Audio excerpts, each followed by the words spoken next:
নমস্কার বন্ধুরা, আমি নিতাই মন্ডল, উত্তরভাগ কল্পনা সার ভান্ডার। আপনারা দেখছেন চাষবাস নিতাই মন্ডল।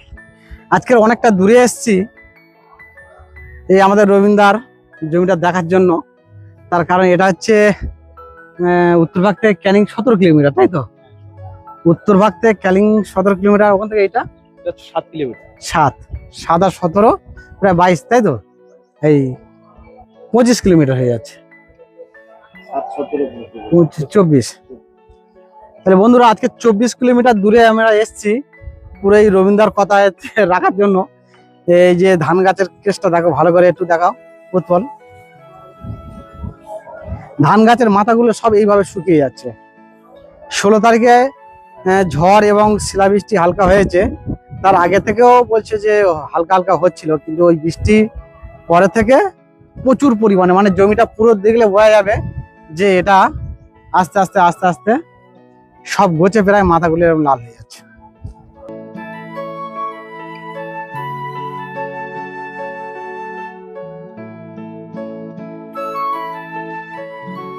যাই হোক বন্ধুরা, আজকে এসছি রবীন্দ্রার জমিতে। রবীন্দ্র কতটা চাষ করছো তুমি? 3.5 বিঘে। হারান্দা আমি 1 বিঘে 15 কাঠা মতো। তুমি? আমি 4 বিঘে। দাদা? আমি 1 বিঘে 4 কাঠা। 1 বিঘে 4 কাঠা। তাহলে এই দাদাগুলো সব প্রায় 24 কিলোমিটার দূর আমার দোকান, ওখান থেকে সার ওষুধ সব এখানটা এনে চাষ করছে। অনেকটা কষ্টের বিষয়, দাদারা অনেকটা কষ্ট করে করছে।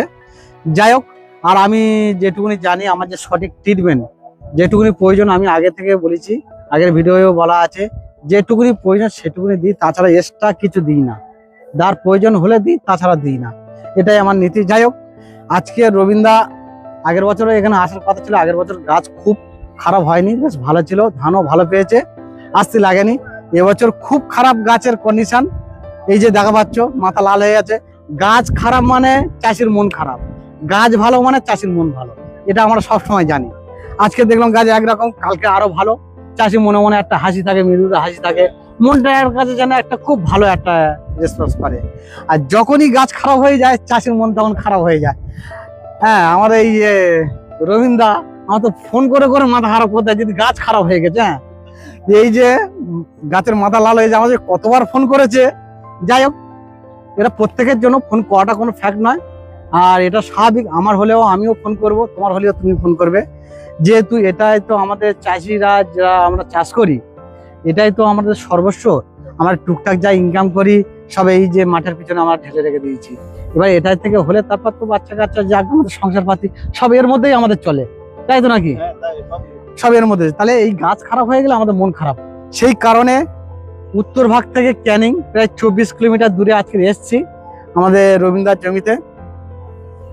কি প্রবলেম হচ্ছে তুমি যদি একটু বলো, খুব সুবিধা হয়।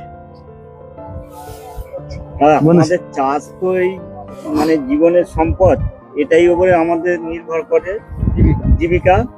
তা আমাদের চাষ ভালো হলে দাদার কাছে পরামর্শ নিয়ে সেইভাবে করি, কাজ করি। কিন্তু গাছ যখন ভালো লাগে দাদা জিজ্ঞাসা করে, বলি যে গাছ ভালো হয়েছে।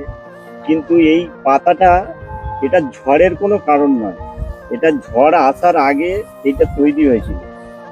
তা যাই হোক, দাদাকে বলে দাদা সেইভাবে ট্রিটমেন্ট চালাচ্ছে।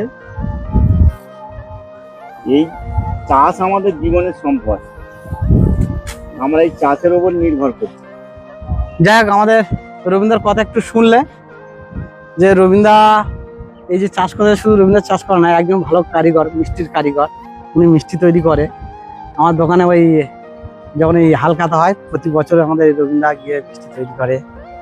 যাই হোক, আর চাষটা করে, সেই চাষের ট্রিটমেন্ট আমার এখান থেকে অত দূর, তো ওখান থেকে অত দূর গিয়ে ট্রিটমেন্টটা করে, ভালো হয়, অসুবিধা না। আগের বছরও ভালো আছে, এবছরও ভালো হবে। এইবার আমি মূল কথায় ফিরে আসি বন্ধুদের কাছে। এই যে লাল হয়ে যাচ্ছে, এর আগে আমি অনেক ভিডিও দিয়েছি যে লাল হয়ে যাচ্ছে, লাল হয়ে যাচ্ছে, এগুলো সব লাল হয়ে যাচ্ছে। গাছ কিন্তু অ্যাকচুয়ালি সব সোজা হয়ে গেছে, ভালো করে দেখো, গাছ অ্যাকচুয়ালি সব সোজা হয়ে গেছে।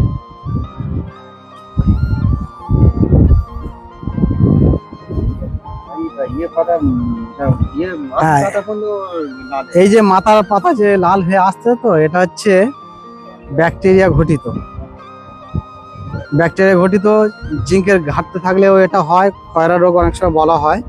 এই যে ওপরেগুলো শুকিয়ে আসছে যে হালকা, তবে গাছ সব তোমার গর্ভ ধরা এসে গেছে, গাছ সব কয়েকদিনের মধ্যে ভালো করে বার হয়ে যায়। ভালো করে দেখো বন্ধুরা, গাছ সব মোটা হয়ে গেছে, কয়েকদিনের মধ্যে সব বার হয়ে যাবে। এবং দুটো একটা এই সাইডে দেখলে বোঝা যায় যে দুটো একটা বার হচ্ছে।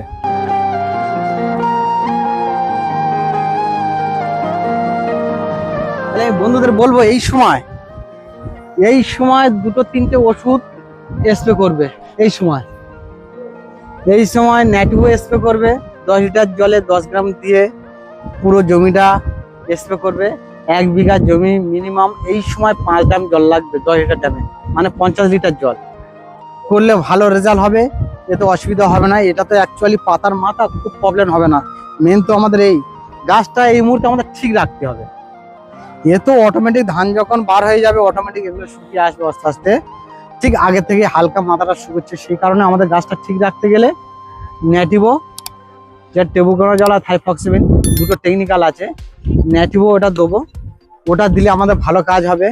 কিংবা অ্যামিস্টার টপ, লাস্ট টাইমে একটু ভালো ওষুধ নামালে হবে না, অ্যামিস্টার টপ, অ্যাস্টিবিন, ডাইফেনকোনা জল, এই ওষুধটাও মারলে তোমার ভালো কাজ হবে। খুব কম টাকার মধ্যে যদি তুমি কাজ সারতে চাও, এর জন্য স্প্রিন্ট আছে, কার্বনডাইজিন আছে, আর ম্যানকোজেব আছে। পার্সেন্টটা অনেক হাই দিতে হবে, যেমন ইন্দোফিলের আছে, বা বিভিন্ন রকম সব কোম্পানির আছে, ওগুলো দিতে পারবে। ঠিক গাছের পাতা যখন এই মাথার দিকে লাল হয়ে আসতেছে, ফাঙ্গিসাইড তোমার মোটামুটি দিতে হবে। ফাঙ্গিসাইড দিলে তোমার গাছটা আবার ফের সবুজ ভাব হয়ে থাকবে। আমার খুব গাছ কালো করার প্রয়োজন নেই এই সময়, রবীন্দ্র ভালো করে মাথা রাখবে। গাছ যে কালো আছে একদম পুরো ফাইন, এর চেয়ে আর বেশি কালো আমাদের প্রয়োজন নেই। এই একটু হাসা বর্ণ হয়ে ধানটা যদি বার হয় খুব ভালো হয়। তবে আমারও খুব ভয় হচ্ছে এবছর যা ঝড় জলের চাপ, এখন তো আগায় ডাকছিল, হ্যাঁ আগায় ডাকছে। তাই এই যে বেশি পরিমাণ যদি ঝড় হয় বা শিলাবৃষ্টি হয়, তাহলে কিন্তু মারাত্মক ক্ষতি হয়ে যাবে। তখন আমাদের কিছু করার থাকে না, সব ওপরওয়ালার ভরসা। যাই হোক, আমরা কামনা করি যাতে ওই ধরনের কিছু না হয়। বৃষ্টি হয় হোক, ঝড়টা যেন না হয়, শিলাবৃষ্টিটা না হয়, তাই নাকি? শিলাবৃষ্টি হলে ক্ষতি আর ঝড়টা হলে ক্ষতি। যেহেতু এখন গাছের গর্ভধারণ ভর্তি, ঝড় হলে এই যে হালকা যে দক্ষিণে বাতাসটা দেয় সেটা ঠিক আছে, কিন্তু প্রচুর পরিমাণে দমকা হাওয়া দেবে, সেক্ষেত্রে গাছের একদম পুরো ক্ষতি হয়ে যাবে। হ্যাঁ, কোঁক তো ভেঙে যাবে, মানে ঝড় হলেই মানে জানবে যে পুরো ক্ষতি হয়ে যাবে। হ্যাঁ, ও একদম উপকার নয়।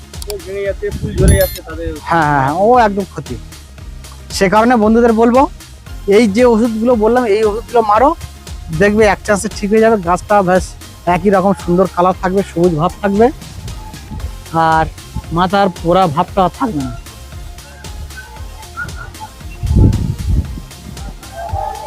তাহলে নমস্কার বন্ধুরা, ভালো থাকবেন। আজকের আমরা এই রবীন্দ্রনাথ জমিতে এসেছি ক্যানিং, আমার উত্তর ভাগ থেকে 24 কিলোমিটার দূরে সাতমুখো বাজার, মৌখালী গ্রাম। সাতমুখোর বাজার, ক্যানিং সাতমুখো বাজার, মৌখালী, অনেকটা দূর, অনেকটা কষ্ট করে চাষ করছে, যার জন্য আসলাম। অসুবিধা হলে আসবো। ভালো থাকবেন বন্ধুরা। রবীন্দ্র নমস্কার, আবার দেখা হবে পরের ভিডিওয়।